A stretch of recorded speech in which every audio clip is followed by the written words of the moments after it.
It happened 5 years ago, but I can still picture it clearly. My name is Jack, and I've never been the same since that trip into the woods. It was supposed to be a simple hike, just a few days out on my own, getting some fresh air and clearing my head. But instead, I got lost, and I'm lucky to have made it out alive. I've never really talked about what happened out there, but I feel like I need to now. It started off like any other hike. I was by myself, just trying to disconnect for a bit. I was familiar with the area and it wasn't too far from home. The first day went fine. The trail was quiet, but that didn't bother me. I liked the solitude. I walked, listened to the sounds of the forest, and enjoyed the peace. But as the second day wore on, things began to feel wrong. The trail started to fade out, and soon I couldn't see any clear path ahead. The trees were thick, and the underbrush was so dense it felt like I was walking through a maze. By the time I realized I was completely off track, it was too late. I tried retracing my steps, but every direction looked the same. The deeper I got, the more disorienting it became. I tried to stay calm, but I couldn't ignore the feeling of being completely alone, too alone. The kind of solitude that makes you wonder if you'll ever be found. That's when I started seeing the posters. They were nailed to trees at random intervals along the trail, and at first, I thought they were just some lost pet notices or community flyers. But when I stopped to read the first one, I froze. It was a missing person poster, the kind you see on street corners or in grocery stores. But this one was out here, deep in the woods. It was a picture of a young woman, probably in her late teens or early 20s. Her face was smiling, but there was something about the photo that struck me, an unsettling feeling that I couldn't shake. Below the picture, in bold letters, it said, "Missing." No date, no details about what happened to her, just the words and the face, staring out from the tree. I tore my eyes away and kept walking, but my mind was racing. Who would put up a missing persons poster out here? It didn't make sense. I wasn't near any towns or homes, just miles of dense forest. And how long had this person been missing? Why hadn't I heard about it? As I kept walking, I saw another one, then another. They were scattered in strange places, almost like someone was deliberately trying to lead me somewhere or keep me from leaving. Each time it was the same poster, the same picture of the girl with the same haunting smile. The longer I stayed out there, the more those posters seemed to follow me. It felt like I was trapped in some twisted loop, where the deeper I went, the more I was drawn into the mystery of this girl and why her face was plastered all over the woods. By the third one, I began to feel the weight of it. The thought crept into my mind, what if I end up on one of these posters someday? What if no one ever finds me? I tried to shake the thought off, but it stuck with me. Every time I saw the poster, it felt like the forest itself was closing in around me. The silence in the woods became unbearable. I kept telling myself to stay calm, to think clearly, but the unease was building with every step. The woods were so quiet now. No birds, no rustling leaves. It was like the whole place was holding its breath. I hadn't seen another person for hours, and the trail had all but disappeared. All I had were the posters and the sinking feeling in my gut. What was happening here? Who had put up these posters, and why hadn't anyone taken them down? The thought of being lost forever started to feel more real. My phone was useless, no signal at all. I didn't even have a map, just a backpack full of supplies and the weight of the endless trees around me. I had no idea where I was anymore. Every direction looked the same, and each time I thought I might be getting closer to a way out, I just found myself going in circles. On the second night, I lay awake in my tent. The posters and the girl's face burned into my mind. Every time I closed my eyes, I saw her smile, and it made my stomach twist. What had happened to her? What was she doing in the woods? And why couldn't I get away from her? I knew I couldn't stay out here forever. If I didn't find my way out soon, I would be just another name lost to the wilderness, another face on a poster. I wasn't sure if I was more afraid of staying or of finding what I was looking for. The next morning, I forced myself to keep moving. I had to get out of these woods. I couldn't stand the feeling of being watched anymore. But no matter how far I walked, the feeling never left. The trees just kept growing taller, the underbrush denser, and the sky above seemed to shrink. Then, just when I thought I couldn't go any further, I stumbled upon something I didn't expect to see, an old dirt road. It wasn't much, just a narrow, forgotten path through the woods, overgrown and barely visible, but it was enough. I followed it, my heart pounding, hoping it would lead me somewhere. Anywhere. 2 days after I'd gotten lost, the road finally brought me to a small, run-down house. I was shaking by the time I knocked on the door. The person who answered wasn't surprised to see me. I guess people get lost out here a lot. They gave me food and water, and after a while, they drove me to the nearest town. I never found out who put up those posters. I never learned what happened to the girl in the photo. All I know is that I can't forget her face, the way it looked out at me from the trees, like she was waiting for me to join her. And as much as I try to push it out of my mind, I can't help but wonder if I was meant to end up on one of those posters myself. I never went back to those woods, and I never will. I don't know why we thought camping in the middle of nowhere was a good idea. It was my friend Mark's idea. He always talked about getting away from the noise and finding ourselves. So here we were, 4 of us, Mark, Jess, Dave, and me, setting up camp deep in the forest. It was supposed to be simple. Hike during the day, camp at night, and head back after 2 days. No phones, no distractions, just nature and us. But by the time we set up our tents that evening, I already missed the noise of the city. The forest was quiet, too quiet. No birds, no rustling leaves, just nothing. It felt wrong, but I didn't want to be the one to complain. "Man, this is perfect," Mark said, grinning as he tossed more wood onto the fire. "No cars, no people, just us." Jess rolled her eyes. "No people? What about that guy we saw on the trail earlier? He didn't exactly look friendly." Mark shrugged. "Just some hermit. He's not going to bother us." I wasn't so sure. The man had been scruffy, wearing a dirty jacket and carrying an old backpack. He didn't say a word as we passed him, just stared. His eyes, they didn't feel right, but Mark had waved it off. We ate dinner and sat around the fire until it got dark. Mark told some lame ghost stories, and Jess threw a marshmallow at him. Dave laughed, but I couldn't shake the feeling that we were being watched. Every time I looked into the trees, I thought I saw movement, but when I stared, there was nothing. "Let's get some sleep," Mark said finally, stretching. "Big day tomorrow." I woke up to Jess shaking me. "Get up," she whispered, her voice tight. "Something's wrong." "What?" I mumbled, rubbing my eyes. She pointed toward the fire. It was out, and the campsite was different. Our backpacks were gone, so was Dave's tent. "Where's Dave?" I asked, sitting up. "I don't know," Jess whispered. Mark went to look for him, but something's not right. That's when I noticed the noise, or rather, the lack of it. The forest was silent again, just like before. No wind, no animals, just dead quiet. Mark came back a few minutes later, his face pale. "Dave's tent is gone, so are his shoes. I followed some tracks, but they just stopped." "What do you mean stopped?" Jess asked. "I mean they stopped, like he vanished." We stood there, not knowing what to do. Then we heard it, a sound, faint but clear. Footsteps, slow, deliberate, circling us in the dark. "Hello?" Mark called. No answer. The footsteps stopped. Then we heard something else, a sharp snap, like a twig breaking. It came from the direction of the fire pit. I grabbed my flashlight and shone it toward the sound. Nothing. But when I turned back, Jess was staring at the ground. "What's that?" she whispered. There was something on the dirt, right where the fire had been. Rocks, small, flat ones, arranged in a pattern. They spelled a word, quiet. We didn't sleep the rest of the night. We sat huddled together, backs to each other, flashlights in hand. But nothing happened.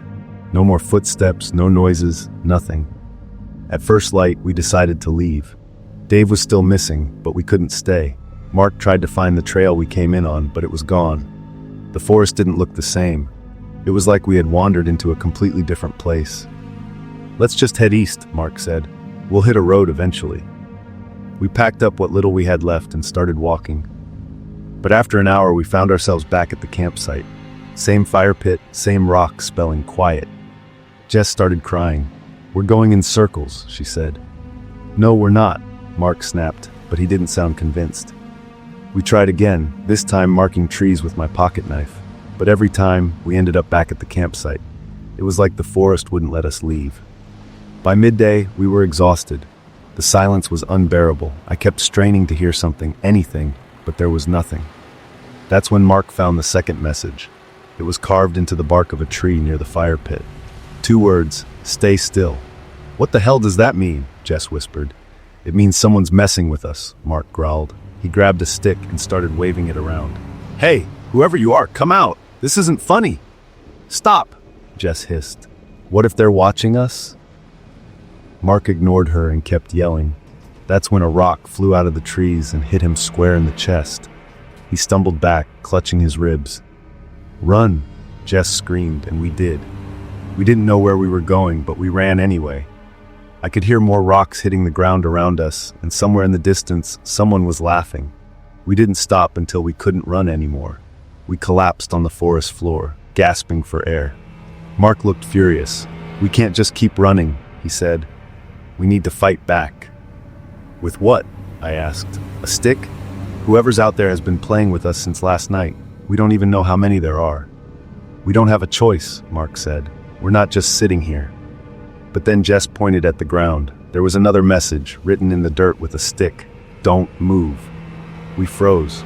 What do we do?" Jess whispered. Mark didn't answer. He just stood there, staring into the trees. I followed his gaze and saw it. A figure, half hidden behind a tree, watching us. They wore a hood, and their face was smeared with something dark. "They're not alone," I said, my voice shaking. There were more figures now, moving through the trees. Too many to count. For hours we stayed where we were, afraid to move. The figures didn't come closer, but they didn't leave either. They just stood there, watching. By nightfall, the messages changed. New words appeared, scratched into the dirt around us. "Be quiet. Don't move. We see you." Jess was crying again, but she didn't make a sound. None of us did. We didn't even breathe too loudly. Eventually, the figures disappeared. The forest grew dark, and we sat there in silence, too scared to speak. Morning came, and the forest seemed normal again. Birds were chirping, and there was a breeze in the air. It was like nothing had happened. We followed the rising sun until we found a road. A car stopped for us, and we told the driver we'd gotten lost. We didn't say anything about the messages or the figures in the woods. Who would believe us? Dave was never found. To this day, I don't know what those people wanted or why they let us go. But sometimes when I'm alone, I think about the silence and I wonder if they're still out there waiting for someone else to break the rules. My name is Emma and I love hiking, but I'm not the most experienced. I usually stick to well-marked trails, but this time I wanted something different. A real adventure. That's how I ended up at the trailhead of Black Hollow Forest, a place I'd only read about online. The forest was beautiful but quiet. Too quiet.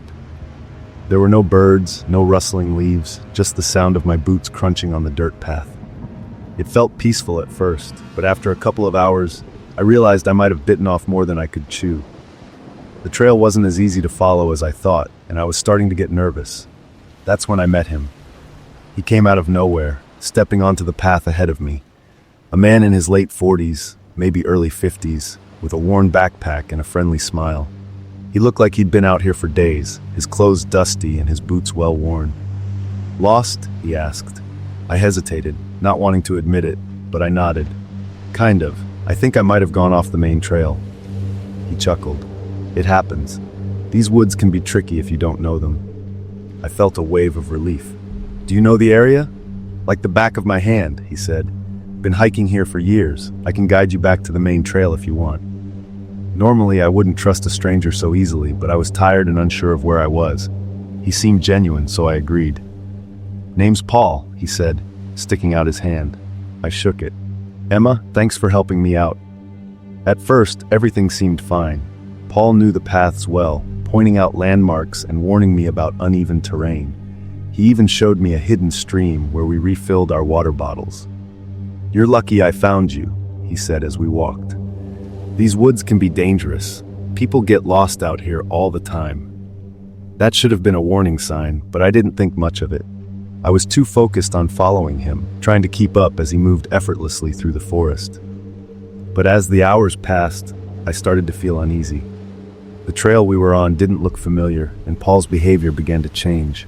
He stopped pointing out landmarks and started walking faster, almost like he was trying to lose me. "Are we close to the main trail?" I asked, my voice shaky. He glanced back at me with a strange smile. Not far now.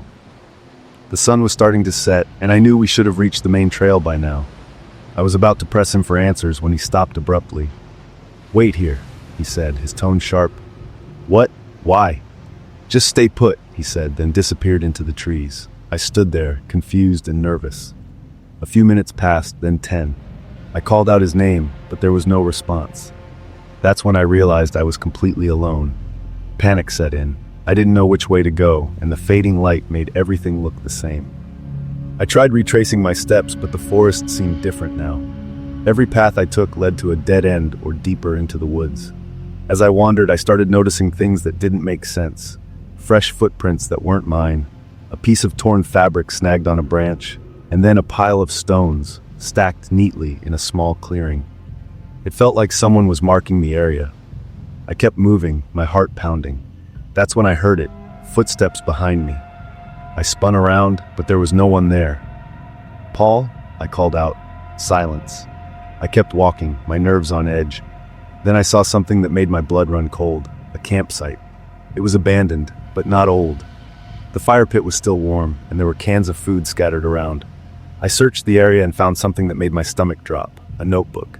Inside were pages filled with names, each one crossed out. At the bottom of the list, written in shaky handwriting, was my name. Emma. I froze, the notebook trembling in my hands. That's when I heard him. "Found you." Paul stepped into the clearing, his face different now, colder, menacing. What is this?" I stammered, holding up the notebook. He shrugged. "Some people come here to hike, others..." He smiled, but it didn't reach his eyes. "Others come here to hunt." My breath caught in my throat. "You're not helping me, are you?" "Oh, I am," he said, taking a step closer. "Just not in the way you thought." I didn't wait to hear more. I dropped the notebook and ran. The forest was a blur as I sprinted through the trees, branches scratching my face and arms. I could hear Paul behind me, his heavy footsteps growing louder. "Emma!" he shouted. "You can't outrun me." But I didn't stop. I didn't even look back. I just kept running, my lungs burning and my legs screaming for rest. Finally, I spotted something through the trees, a break in the foliage, a dirt road. I pushed myself harder, breaking through the undergrowth and collapsing onto the road, just as a car appeared in the distance. I waved my arms, screaming for help. The car stopped, and a man got out, his face filled with concern. "Are you okay?" he asked. I turned to look back at the forest, expecting Paul to burst through the trees, but he didn't. The woods were silent again. I told the man everything, and he drove me to the nearest ranger station. They searched the area but found no sign of Paul or the campsite. Weeks later, I learned that several hikers had gone missing in Black Hollow Forest over the years, their bodies never found. I don't know what Paul's real intentions were, but I'll never forget the look in his eyes when he said, "You can't outrun me." Now, every time I see a trailhead, I think twice. Some paths aren't meant to be taken, and some guides aren't there to help. We didn't mean to go so far off the trail. It was supposed to be a fun weekend camping trip. Me, my brother Jake, and our friends Laura and Sam. The forest was beautiful, and we wanted to explore a little. But a little turned into a lot, and before we knew it, we were miles from the marked path. Jake, always the adventurous one, shrugged it off. "It's fine," he said. "We'll find our way back tomorrow." I wasn't so sure, but the sun was setting, and we didn't have much choice. We set up camp in a small clearing. It was quiet, too quiet. The first shot came in the middle of the night. I woke up to the crack of a gunshot, loud and sharp, cutting through the stillness. "Did you hear that?" Laura whispered, sitting up in her sleeping bag. "Probably a hunter," Jake mumbled, still half asleep. "Why would someone be hunting at night?" Sam asked, his voice shaky. No one had an answer. We sat in silence, listening. Then we heard it, footsteps, slow and heavy, crunching on the forest floor. They stopped just outside our campsite. "Who's there?" Jake called out. No response. "Let's just stay quiet," I whispered, my heart pounding. The footsteps retreated, and eventually, we convinced ourselves it was nothing. But I couldn't shake the feeling that someone was out there, watching us. The next morning, we found a dead rabbit hanging from a tree near our camp. "What the hell?" Laura said, backing away. The rabbit's body swung in the breeze, a fresh bullet hole in its side. "This is messed up," Sam muttered. "Someone's trying to scare us." Jake, ever the optimist, tried to brush it off. "Maybe it's just a hunter leaving a marker. Let's pack up and head back to the trail." We started walking, but the forest felt different now. The trees seemed closer, the paths less clear. That's when we found the sign. It was carved into the bark of a tree. "Keep out." "What does that mean?" Laura asked. "We're on public land, right?" "Yeah," Jake said, though he didn't sound convinced. "Let's keep moving." But the deeper we went, the worse it got. Every few hundred feet, we saw more signs. "No trespassing, go back," and finally, "This land is mine." "This doesn't make sense," Sam said. "Who does this?" I didn't have an answer, but I could feel eyes on us. By midday, we were completely lost. Jake's compass didn't seem to help, and the map might as well have been useless. Then we heard it again, a gunshot, closer this time. "Run," Jake said, grabbing Laura's arm. We took off, crashing through the underbrush. Another shot rang out, this one hitting a tree just feet away from us. "He's shooting at us!" Laura screamed. We didn't stop running until we reached a clearing. There was a small shack in the middle, old and falling apart. "Maybe we can hide in there," Jake said. "Are you crazy?" I hissed. "What if he's in there?" But we didn't have a choice. The shack was empty, but it reeked of sweat and something metallic, like blood.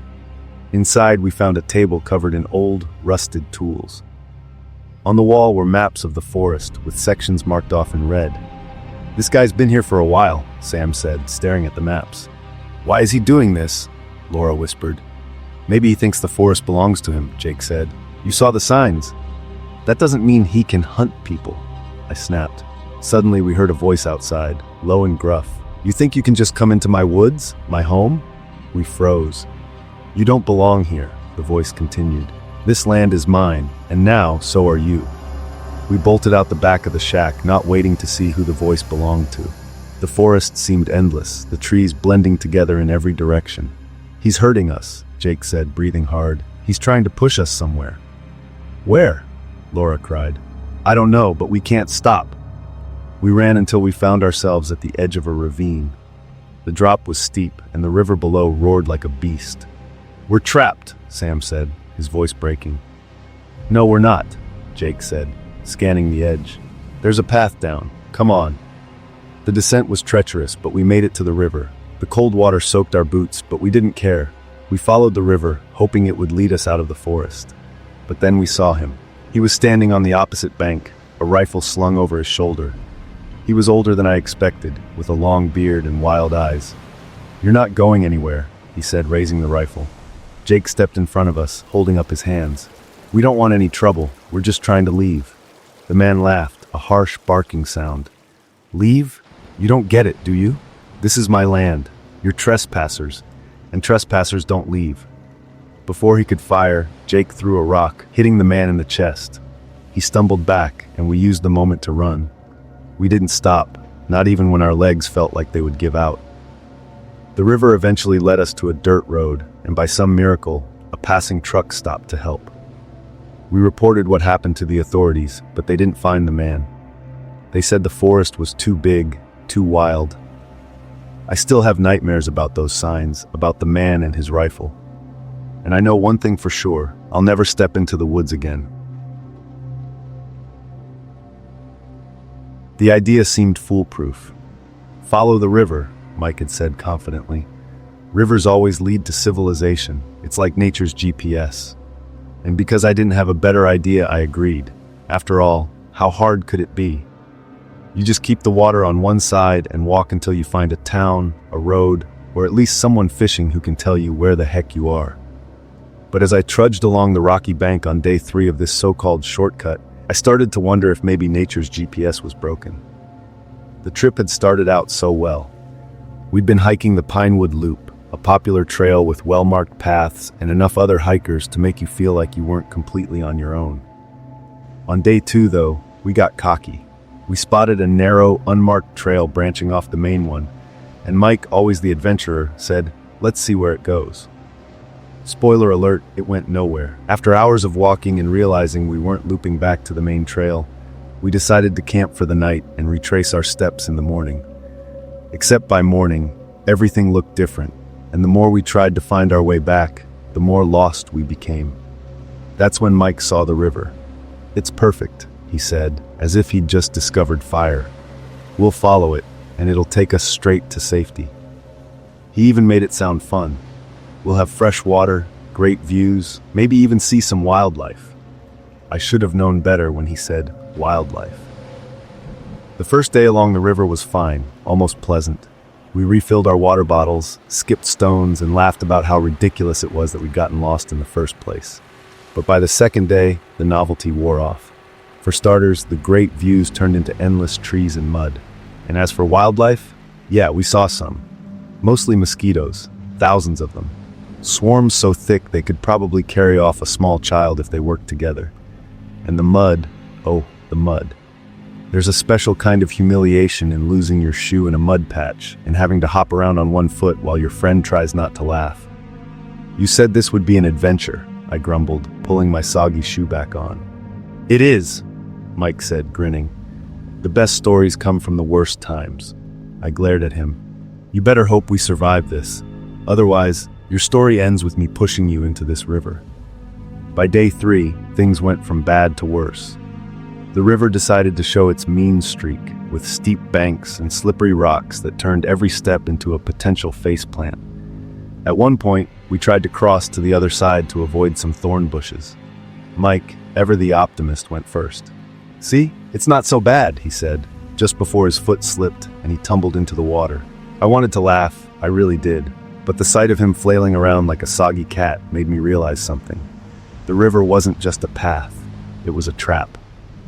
As the sun dipped lower that evening, we heard something that filled us with cautious hope, a faint, distant roar. "A waterfall," Mike said, his eyes lighting up.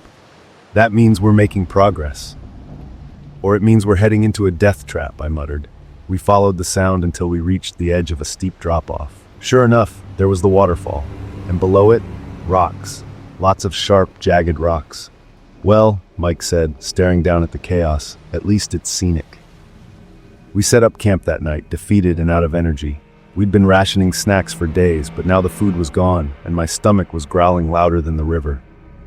"This is the worst idea you've ever had," I said as we sat by a makeshift fire. Mike smirked. "Worse than that time I tried to fry a turkey in a plastic kiddie pool." "Okay, second worst." Despite everything, we laughed. It was the kind of laughter that comes when you're too tired to cry and too hungry to care. The next morning, we woke to the sound of voices. Real, human voices. Scrambling up the bank, we saw them, 2 kayakers unloading gear at the water's edge. "Hey!" I yelled, waving my arms like a lunatic. They looked up, startled, but when they saw us, mud-covered, mosquito-bitten, and wild-eyed, they burst out laughing. "Lost?" one of them asked. "No, we're exactly where we meant to be," Mike said, deadpan. The kayakers gave us some granola bars and pointed us toward a service road a mile away. As we finally made it back to civilization, I looked at Mike and shook my head. "Follow the river," I mimicked. "Nature's GPS."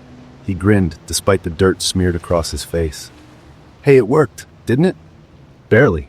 Come on," he said. "This'll be a great story someday." And to his credit, he was right.